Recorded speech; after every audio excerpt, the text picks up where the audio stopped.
আজ বিনা নিমন্ত্রণে বিয়ে বাড়ি গেলাম। চলো আসল ঘটনাটা প্রথম থেকে বলি। সব ফ্রেন্ডরা মিলে চলে গেছিলাম বিয়ে বাড়ি। গিয়ে দেখে এখানে কোণে সাজে বসে আছে। বিনা নিমন্ত্রণে তো বিয়ে বাড়ি যাবো, কিন্তু গিফট না দিলে হবে না, তাই গিফটটা দিয়ে দিলাম।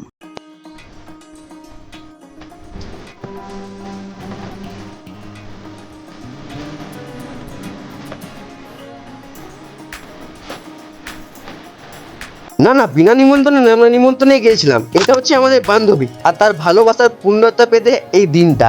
যাই হোক, গিফট টিপ দিয়ে চলে গেলাম ফুচকা খেতে, কারণ বিয়ে বাড়ি ফুচকা না হলে কিন্তু হবে না। খেতে গিয়ে এতক্ষণ লাইন দিয়ে বসে থাকতে হবে আমি কিন্তু ভাবতে পারিনি। যাই হোক, অবশেষে কিন্তু আমাদের পাতা চলে এলো। যাই হোক, হালকা করে খাবার টাবার খেয়ে চলে গেলাম বান্ধবীর কাছে। বান্ধবীকে টাটা করে চলে গেলাম বান্ধবীর বরের সঙ্গে দেখা করতে। এই দেখো বরের গাড়ি চলে এসছে। ওহ মাই গড, হাসিটা কি, এতদিনের ভালোবাসা পূর্ণতা পেল।